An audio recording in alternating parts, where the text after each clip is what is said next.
이번 시간에는 이 청나라의 신부로 보내진 의승공주라는 주제를 한번 이야기를 해보겠습니다. 그 당시 그러니까 이 병저호란 때죠. 병저호란이 일어났고 나서 이후에 이 청나라에서는 우리 조선에게 많은 여성들을 보내라고 요구합니다. 그래서 이 많은 용호나 원들도 생겨났고요. 그 중에서 우리가 지금은 쓰고 있지 않지만은 예전에는 그래도 좀 지난 어르신들 때에서는 좀 그래도 좀 썼던 말들이죠. 환양녀 그리고 뭐 호래자식 이런 말들이 있었습니다. 이 환양녀라는 것은 무엇이냐면은 이제 고향에 돌아온 여자를 이야기하는 거죠. 그리고 호래자식이라는 것은 이제 오랑캐로부터 온 자식들, 뭐 이제 이런 한자 뜻으로 하면 이제 그런 해석이 됐습니다. 그런데 이렇게 제가 지금 환향녀, 호래자식이라고 읽었지만 사실 욕으로서 많이 썼던 말이죠. 환향녀가 바로 이제 환양년이라는 욕으로 이제 쓰게 됐죠. 뜻은 이제 뭐 행실이 바르지 못하고 또 이렇게 음란한 이러한 여자다라는 아주 나쁜 뜻을 갖고 있는 의미죠. 또 이 환양녀가 낳은 자식들, 이 자식들을 갖다가 이제 우리가 이 후레자식, 뭐 또 호로자식, 뭐 이렇게 이제 불렀던 것입니다. 저런 것들의 이제 유래는 바로 이제 병자호란 직후에 병자호란 직후에 이제 이 조선에 있는 많은 여성들이 이렇게 이제 끌려갑니다. 뭐 이렇게 인질로도 끌려가고 포로로도 끌려가고 막 납치도 당하고 해서 강제로 이제 상당히 많은 여성들이 당시에 이제 청나라로 끌려갔죠. 그리고 이제 그들이 이제 조선으로 돌아오게 됐던 것이죠. 청과 조선이 어느 정도 이제 이렇게 관계가 풀어지고 그렇게 되니까 이제는 이 조선에 있는 사대부 집안 먼저 이 양반가 댁에서 이제 돈을 주고 자기 딸내미들, 며느리들을 사오는 겁니다. 그래서 돈을 주고 제가 데려왔던 것이었죠. 그러니까 국가에서 나서서 그들을 이제 귀국시킨 게 아니라 이제 돈을 갖고서 다시 주고 이렇게 이제 찾아왔던 것이었습니다. 이제 이렇게 이제 관계가 되면서 이제 많은 또 여성들이 이렇게 이제 조선으로 이제 고국으로 돌아오게 됐던 것이죠. 그렇게 고국으로 돌아왔는데 또 이 조선의 우리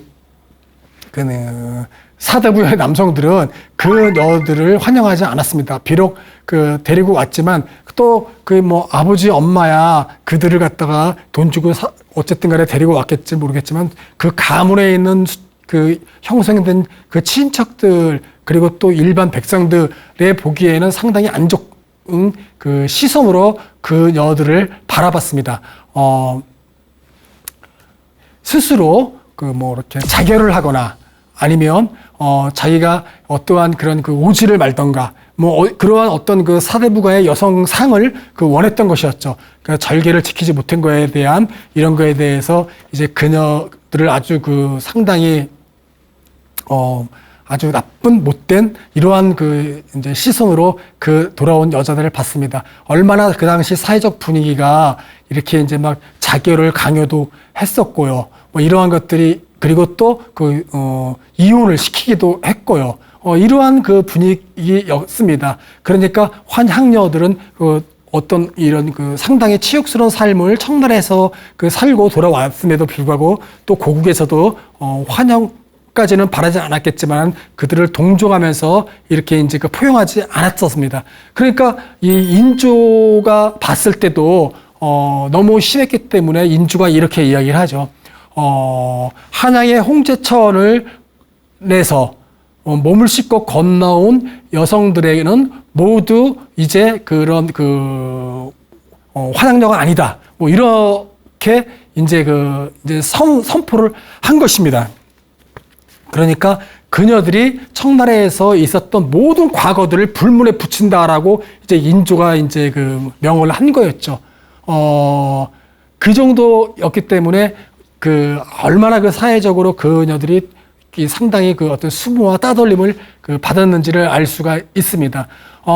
그런데 그 홍제천이 어디냐면은 지금 그 자문 창의문 건너서 그리고 지금 상명대학교인가요? 거기에 앞에 있는 천을 이야기하는 거지 않습니까? 그러니까 북에서 쪽에서 이제 그거를 그 천을 건너오면서 몸을 싣고 이렇게 이제 한양으로 들어오면 과거를 불문하지 않겠다는 거죠. 그런데 정말로 그 인조의 뜻대로 그게 됐다면 지금까지도 우리가 환양년 후리자식 이런 말들이 나오지 않았었겠죠. 근데 계속 그 이후로도 그녀들을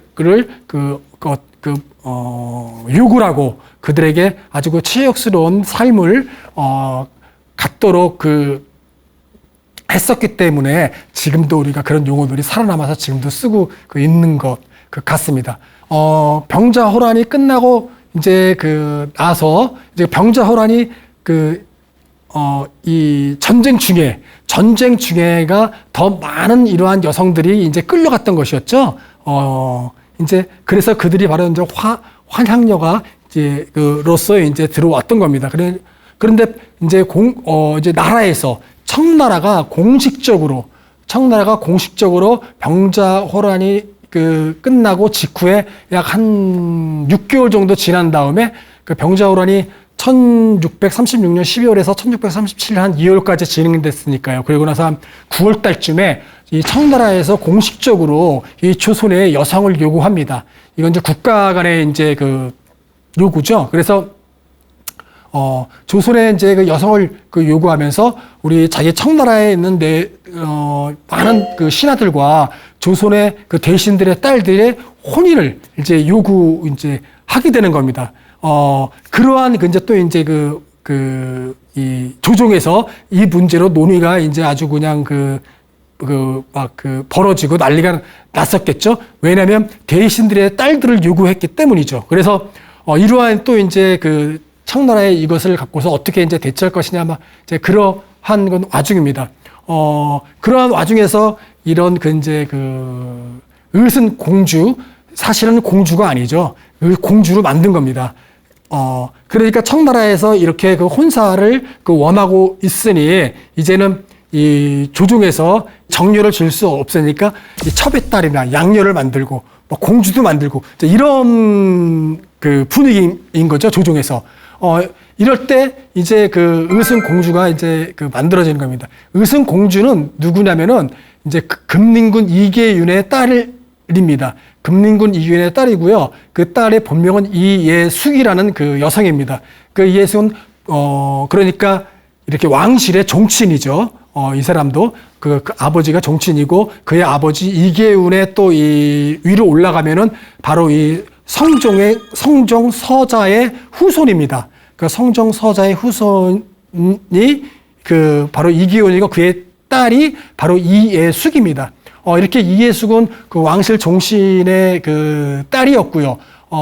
이 사람이 바로 효종의 양녀로 들어가는 겁니다. 그러니까 효종의 양녀로 들어가서 공주가 되는 것이에요. 원래는 공주가 아닌 것이죠. 학녀 같은 경우도 효종의 11점 고모되는 사람입니다. 그러니까 학렬로도 아주 비상식적인 입적이죠.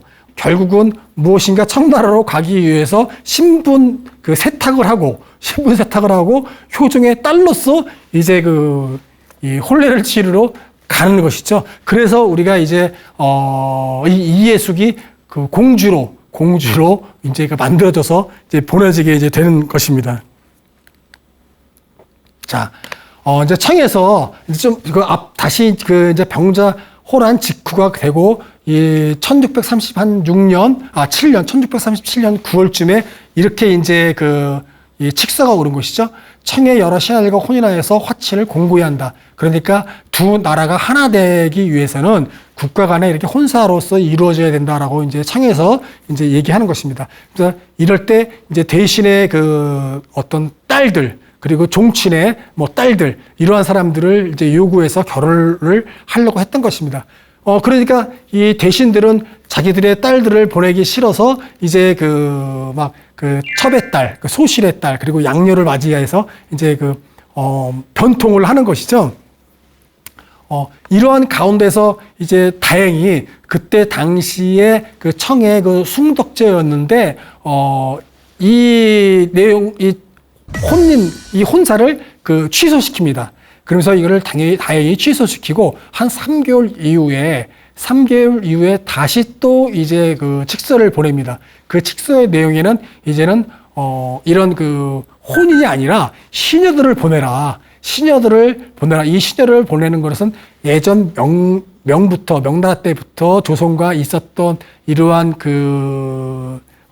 일이기 때문에 우리 청도 너희들에게 시녀를 구하니 시녀를 이제 보내라고 이렇게 이제 또 이제 그 요구를 하는 것이죠. 그래서 이제 그 시녀들을 구해서 이렇게 이제 이제 청에 보내게 되는 겁니다. 시녀로 보내려고 그 시녀들을 이제 선발하는 경우 같은 경우에도 얼마나 많이 그 여성들이 피했겠습니까? 하물며 기생들마저도 선발되지 않겠어 스스로 이렇게 막 목숨을 끊기도 하고 막 했다고 이렇게 이제 그 실록에 나오기도 합니다. 어쨌든 다행히 혼사는 이제 취소가 됐고 그 대신 시녀들을 한 10명을 보내라고 해서 시녀를 한 10명을 이제 선발해서 그들을 청에 보냅니다. 그래서 뭐 기록에 의하면 시녀 한 4명은 궁에서 이제 남기게 하고 나머지는 또 그때 당시에 친왕들에게 이렇게 또 나눠 줬다라고 또 이제 뭐 기록에 나와 있습니다. 이제 그렇게 해서 어쨌든 시녀를 보내고 공식적으로 이제 좀 어느 정도 이제 일이 이제 청과 조선에서 이러한 공료라고 해야 되나요? 이러한 것들은 이제 좀 잠잠해졌습니다. 바로 그럴 때 또 이제 이 정명수라는 사람이 이 청나라 사신과 함께 또 따로 이렇게 막 기생들을 이제 데리고 가려고 했다고 해요. 그래서 이 정명수가 기생들을 잡아다가 이제 청으로 끌고 가니까 이 기생들마저도 이렇게 이제 스스로 목숨을 끊고 막 그랬었다고 합니다. 이 정명수라는 인물은 또 어떤 인물이냐면은 이 광해군 때 이렇게 이제 이 명에서 우리 조선의 후금을 함께 공격하기 위해서 이제 군사를 요청하지 않습니까? 그럴 때 강홍립이 도원수가 되고 또 이렇게 1만 3천 명 정도가 이제 이렇게 명을 이제 지원하러 이제 가게 되는 거죠. 이때 강홍립 도원수와 함께 갔던 사람이 정명수입니다. 그런데 이 강홍립이나 정명수 또 이렇게 이제 명에 가가지고 이렇게 후금과 전쟁을 치르면서 이제 인조 때 이 부차 전투인가요? 거기에서 패배를 하게 되는 것이죠. 강홍립 부대가요. 그래서 모두가 포로로 이렇게 잡혀 있을 때, 그 다음에 이제 이 모든 포로가 다시 석방돼서 조선으로 돌아오고 정명수는 거기에 남게 됩니다. 청에 남게 돼가지고 청국어를 배우고 이 조선에 대한 어떤 사정들을 갖다가 이제 이 청에 이제 밀고 하는 이러한 인물이 됐던 것입니다. 그래서 조국을 배신하고 청에 이제 뭐 귀순까지는 모르겠지만은 어쨌든 청의 이제 앞잡이로서 이제 있던 것이죠. 그래서 이 병자호란 때 이 조선의 이 사정에 눈이 밝은 정명수가 이제 앞장서서 이 청나라 군대와 함께 들어오게 됐던 것입니다. 그래서 이 정명수는 권세가 하도 이제는 높아져가지고 영중추부사인가요? 정일품인데 그 자리까지도 올랐던 인물이 바로 이 정명수이기도 합니다. 그러니까 병자호란 당시에 이렇게 조선을 쉽게 이렇게 이제 내려올 수 있었던 이유는 이러한 이 나라를 팔고 자기의 개인적으로 부귀 영화를 누렸던 이러한 인물도 있었습니다. 이렇게 해서 이제 요구한 사대부 딸 6명은 이제 취소가 되고 시녀를 10명을 보내는 것으로 해서 다행히 이렇게 그나마 이제 잘 국가와 국가 간에 이러한 이 공료를 바치는 것은 이제 끝나게 됐습니다. 그런데 이렇게 이제 끝났으면 다행인데 한 13년 후, 13년 후에 갑자기 다시 이제 이 청에서 이 조선 정부에 이렇게 이제 이 혼례를 요구하게 됐습니다. 이때는 이제 효종 1년이에요. 효종 1년 때에 이제 그 청에서 이렇게 이제 칙서가 이제 오게 된 거죠. 이제 그 칙서라는 거는 뭐냐면은 이 청에서 황제가 이렇게 뭐 칙서, 조서라고도 하는데요. 그 황제의 어떤 명령서 아니면 뭐 훈유서, 뭐 선포문 이런 것들을 이제 뭐 칙서, 조서라고 이제 얘기를 하고 한 국왕, 그 제후국의 국왕이 이제 이렇게 보내는 문서를 이제 백성들에게 또 보내는 걸 교서라고도 합니다. 이제 교서. 그래서 뭐 칙서와 교서는 또 이제 황제냐 왕이냐에 따라서 다르게 또 그 용어로 이제 쓰이는 것이죠. 이렇게 이제 칙서가 오게 되는데 이제 그 내용에서 온 것은 무엇이냐면 바로 이 섭정왕 도르곤이 조선 국왕의 딸을 요구했던 것입니다. 그러니까 이제 이 청에서는 지금 현재 순치제라는 황제가 있었고요. 그 순치제는 아주 어린 소년입니다. 그리고 거기에 계부 였던 사람이 바로 도르곤이고요. 이 도르곤이 바로 이제 이 섭정왕으로서 그러니까 황제의 권력을 대신해서 이 청을 다스렸던 사람이 도르곤입니다. 또 한편으로는 이 순치제가 이 조카이기도 했어요. 그러니까 이 도르곤이 실질적으로 청을 다스렸고 거기에 있는 모든 백관들도 모두가 도르곤에게 머리를 읊조렸고 함부로 쳐다보지도 못했던 인물이 바로 도르곤이었습니다. 그러니까 이 순치자라는 황제의 보다 더 실질적인 권력을 갖고 있었던 사람이 도르곤이죠. 실질적으로 황제나 다름없던 인물입니다. 이 도르곤이 이 조선의 국왕의 딸을 요구한 겁니다. 국왕이 부지를 가디러, 그러니까 국왕은 바로 이 도르곤을 이야기하는 겁니다. 그리고 부지는 이제 부인을 얘기하는 거예요. 그래서 이제 그 부인을 이어서 국왕과 혼인을 맺고자 한다. 국왕의 딸이 몇이며 몇 살인지 우리들이 모두 안다. 만일 혼인이 성사되면 여러 신하가 감히 무시하지 못할 것이며 대국에서도 전적으로 믿게 될 것이다. 이렇게 이제 칙서가 오니 이거는 뭐 이제 빼도 박도 못하는 이러한 일이었었죠. 이렇게 해서 이제 이 혼인을 갖기 위해서 이제 조정과 왕실과 이제 이제 수많은 이제 논의와 이제 걱정거리를 이제 생겼던 것입니다.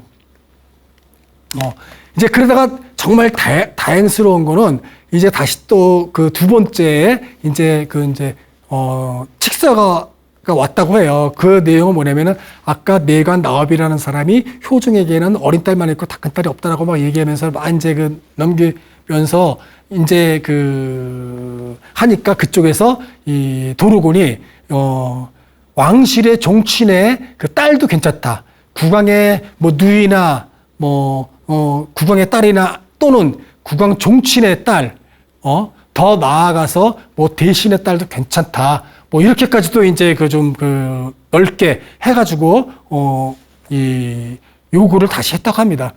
그래서 이제 부랴부랴 조중에서는 이제 대신들의 딸과 종실의 딸 뭐 이렇게 해가지고 이 후보자인 여성들을 창덕궁 뜰 안에 이렇게 이제 모아뒀다고 해요. 또 그 중에서도 더 뽑아가지고 이제 이 후보자 여성들을 모아놓고 또 이 청의 사신이 창덕궁에 들어가가지고 그 중에서 선택한 이 여성이 바로 이계훈의 딸이었던 겁니다. 그러니까 종실의 딸이 이제 선택이 된 것이죠. 그래서 이계훈의 딸이 최종 선택됐기 때문에 그리고 이 도르곤도 우리 청의 사신이 선택한 여성을 데리고 오라고 했기 때문에 이제는 이 사람이 이제 혼례를 치르러 이제 청에 이제 가게 됐던 것입니다. 이제 이렇게 이제 이계훈 딸이 이제 최종 선택되니까 이제 효종은 바로 이계훈의 딸을 공주로 책봉했습니다. 그러니까 자기의 양녀로 맞이해서 공주로 책봉해서 공주의 신분으로 청에 이제 보내려고 했던 것이었죠. 그래서 바로 우리가 알고 있는 의순이라는 이런 작호를 붙여주게 됩니다. 그러니까 작호라는 것은 어떤 관작의 관작을 받은 사람이 이름 대신 본 이름 대신 부르는 이제 칭호죠. 그래서 의순 공주라는 이 작호를 바꿔서 이제 청으로 이제 가게 됐던 것입니다. 이제 그 또 효종실록에 이제 이렇게 나와 있습니다.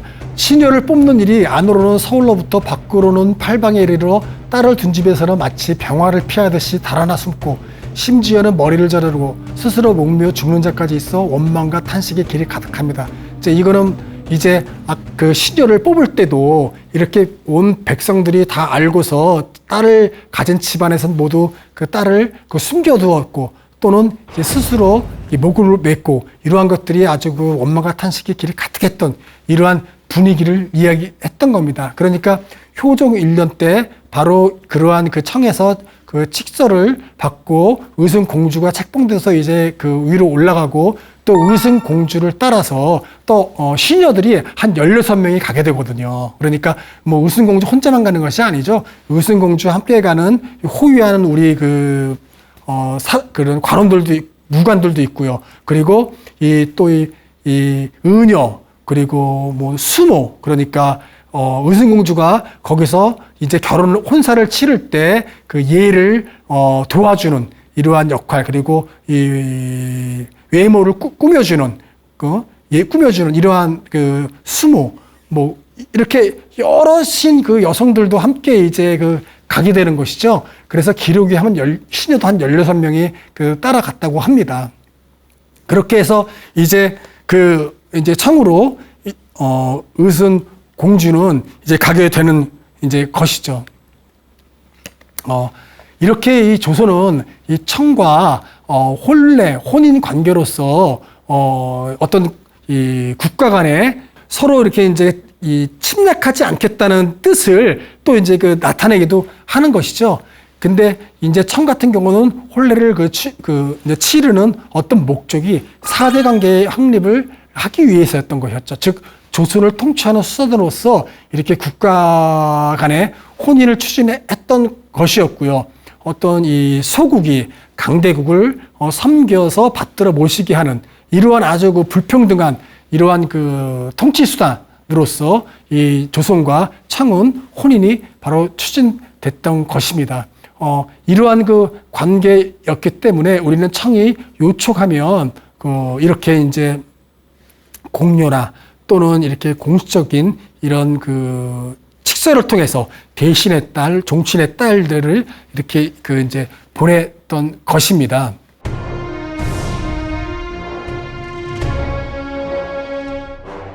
이제 청으로 의순 공주가 이렇게 이제 가게 됐습니다. 그래서 이 청으로 이제 가게 됐고 그 소식을 들은 도르곤, 그러니까 실질적으로 청을 다스리는 이런 실권자 이 도르곤은 그때 당시에 이제 산해관 그러니까 이 만리장성 동쪽 끝에 있는 관문에서 만주 귀족들과 사냥을 하고 있었다고 합니다. 그래서 의순 공주는 이 수도까지 안 가고 바로 이 산해관 있는 데까지 가서 도르곤과 만났습니다. 그래서 그때 나이 의순 공주는 16세였고 도르곤은 39세였다고 합니다. 바로 거기서 그날 바로 성혼을 했어요. 그래서 그날 결혼을 하고서 이제 부부가 됐습니다. 부부가 됐는데 도르곤이 의순 공주를 어떤 소실이나 첩, 후 또는 후궁 이러한 어떤 신분으로 맞이한 게 아니라 부인으로서 맞이했다는 것입니다. 그 당시 이 청에서는 이 만주족들은 이런 정실 부인이 한 명이 아니라 여러 명이었습니다. 그러니까 일부 다처제였거든요. 그러니까 우리 조선으로 따지면 왕비가 여러 명이에요. 그러니까 조선은 왕비가 한 명이지 않습니까? 그리고 후궁이 여럿인데 이 청 같은 경우는 이렇게 황후가 여러 명이 될 수 있다. 정실분이 여러 명이다. 자, 거기에서도 여러 명 중에서도 의순 공주는 첫 번째였습니다. 그러니까 첫 번째로 이제 품계를 받은 직위가 있는 이러한 사람이 바로 의순 공주였어요. 그러니까 도르곤이 이렇게 어떤 후궁이나 첩처럼 함부로 대하지 않고 상당히 이렇게 공손하게 대했었고요. 그리고 사이도 상당히 좋았다고 합니다. 도르곤 같은 경우는 의순 공주를 상당히 했었다고 해요. 이렇게 산해관에서 성혼할 때도 그 조선의 예법, 융례 6가지의 혼례 절차를 통해서 맞이하지 않은 거에 대해서 미안해 했다고 합니다. 그리고 또 친형을 해야 됐지만은 조선이 너무 멀었기 때문에 부득이 친형을 할 수 없었던 것들, 이러한 것들을 또 의순공주에 얘기하면서 상당히 이렇게 이제 존중해주는 그러한 그 부부 사이였고, 이렇게 이제 함부로 이렇게 대한 이러한 부인이 아니었다고 합니다. 이렇게 정실 중에서도 첫 번째였으니까 그것으로 우리가 다 충분히 이해할 수 있겠지요. 그리고 또 한편으로 이 의순공주를 이야기할 때 도르곤이 어떻게 또 표현했냐면은, 실학자였던 성혜영인가요? 그 학자가 또 남긴 책에는 이 의순공주를 백성골이라고도 불렀다고 합니다. 그러니까 흰 빛깔을 가진 매다. 그러니까 조선에서는 사냥매죠, 송골매. 그러니까 그렇게 표현을 했다고 해요. 그러니까 이 매라는 거는 그쪽 지방에서는 상당히 아주 귀한 매였었고요. 그리고 또 이 청에서는 이 송골매는 상당히 자태가 뛰어나고 아름다운 이런 뜻으로서도 쓰였다고 합니다. 그러니까 의순공주가 상당히 예뻤고, 그리고 또 상당히 어떤 이 신분을 존중해주는 이러한 모습들이 이렇게 또 많이 나타납니다. 그러니까 이렇게 뭐라고 그럴까요? 야사에서 나오는 도르곤이 의순공주를 함부로 하대했고, 또 그리고 이렇게 자기 부하에게 다시 이렇게 줬고 이런 관계는 아니었다고 합니다.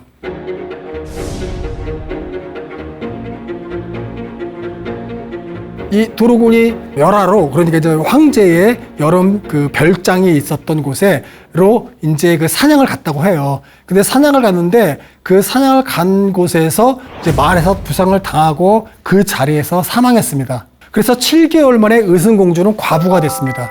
그래서 과부가 이제 되었는데 그 상태에서 바로 이 순치제, 이제는 이 도르곤을 아주 시호, 묘호 이런 것들을 전부 박탈합니다. 그런 걸 박탈하고 또 이 위패도 아주 그냥 다 부셔버렸다고 해요.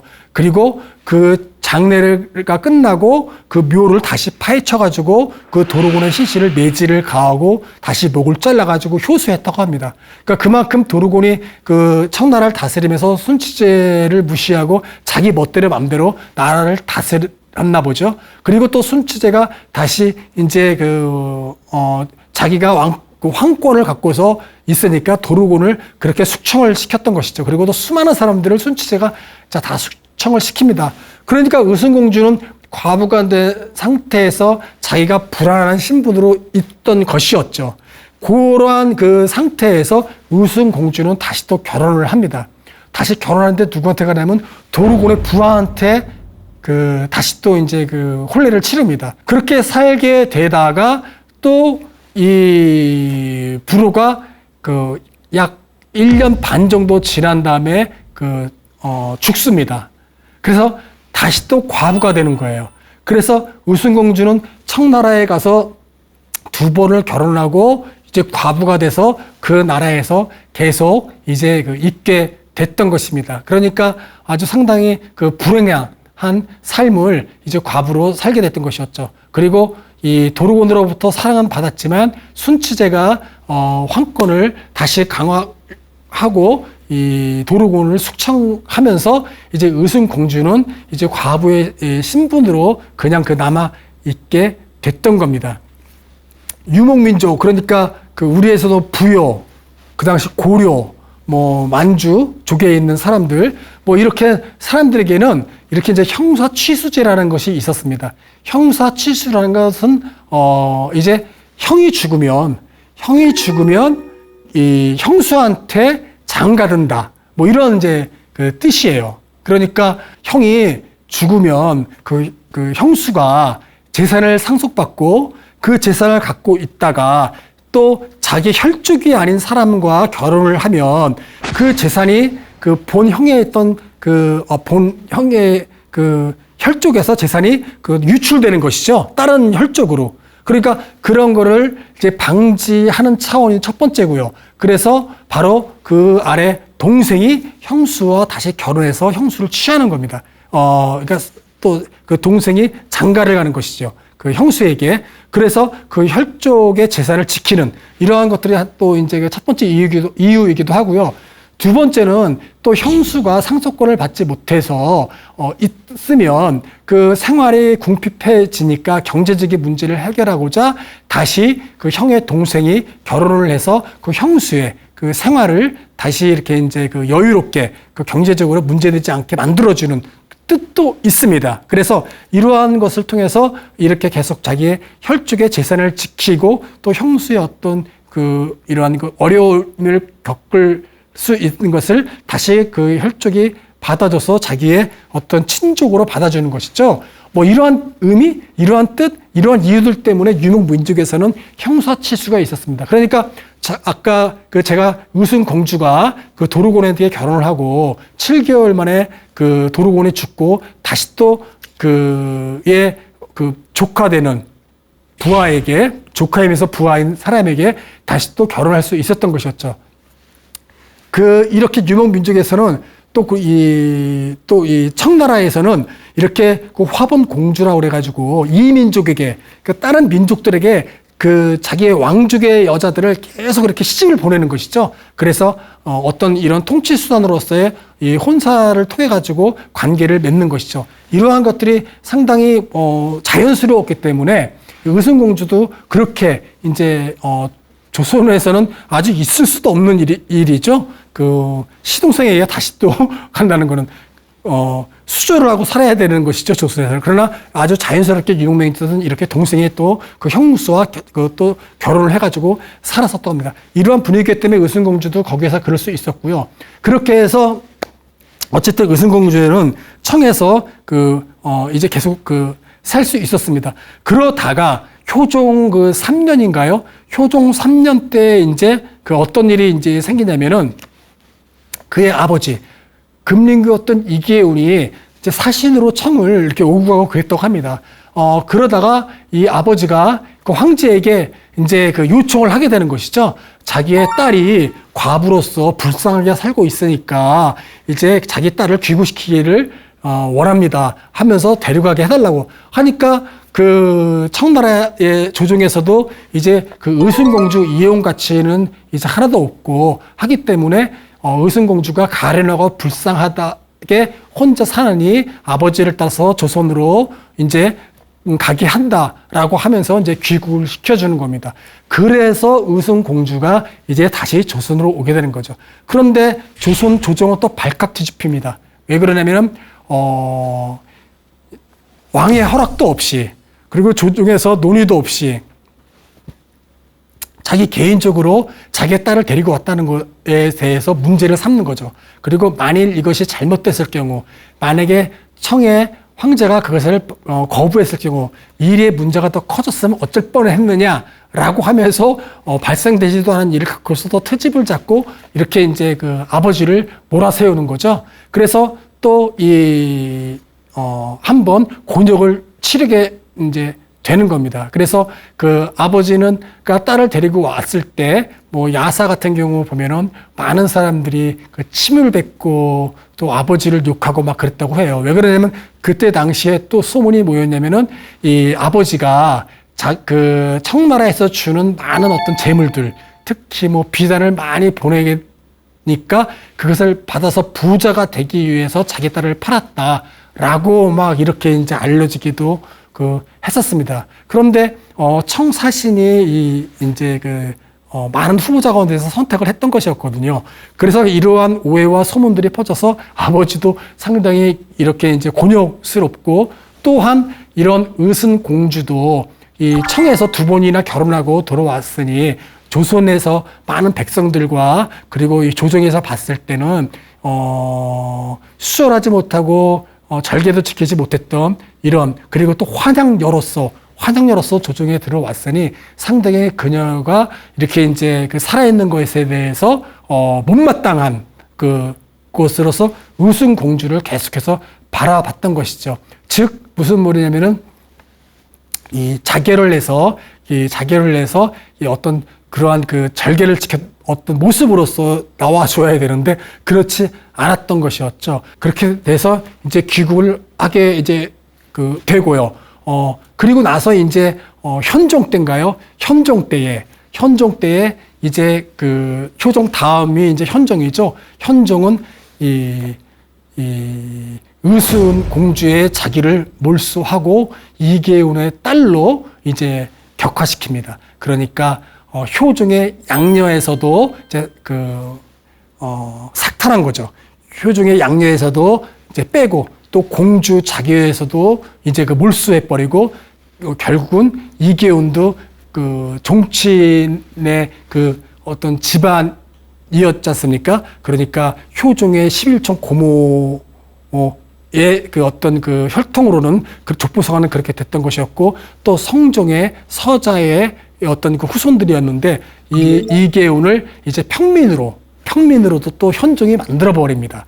이렇게 해서 의순 공주는 혼자 살다가 이제 사망을 하게 되는 거고요. 그리고 의순 공주가 그렇게 죽고 나서 1년 뒤에 또 아버지도 이제 죽습니다. 그렇게 해서 조선이 버린 공주라는 또 하나의 다른 이름을 또 이제 갖고 있는 사람이 바로 이예숙 의순 공주였습니다.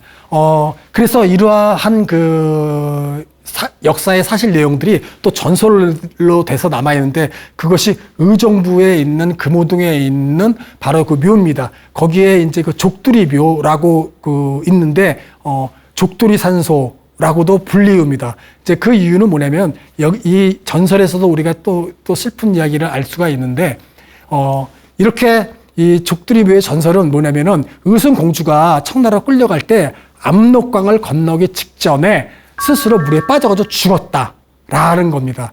그래서 죽고 나서 시신은 찾지 못했고 떠올랐던 게 뭐냐면 그 의순 공주가 머리에 찼던 족두리만이 떠올랐다. 그래서 그 족두리를 그 수복들이 그러니까 따르는 종들이 건져가지고 바로 이 고향이었던 의정부 여기 금호동에 있는 그때 당시에는 그 양주군이죠. 양주군 내에 있는 경기도 양주군에 있는 그 산에 이렇게 이제 낮은 그 언덕 정도 되는 것이죠. 거기에 이 족두리만을 묻었다고 합니다. 그러니까 이렇게 전설에 내려왔던 이유는 의순 공주가 바로 자기의 절개를 지키고자 청에 가서 오랑캐에게 시집을 가느니 자기는 그 압록강에서 빠져 죽겠다고 그것을 죽었고 족두리만이 가져왔다. 그래서 그 뜻을 기리는 의미로 이 족두리 묘를 만들었다라고 조금 더 이렇게 미화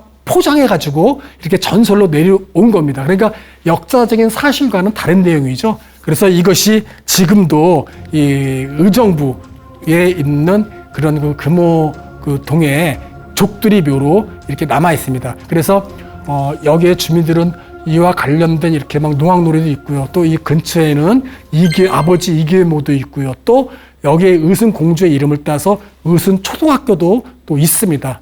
이렇게 그 조선에서 이 불행하게 선택돼서 청에 가서 어떤 이러한 그 모진 삶을 살다가 조선에 들어와서 더욱더 청나라 있을 때보다 더욱더 여기에서 치욕스럽고 모진 눈치와 시선을 받아면서 결국은 조용히 죽어갔던 여인이 바로 또 의순 공주였습니다. 네, 이것으로 강의 마치도록 하겠습니다.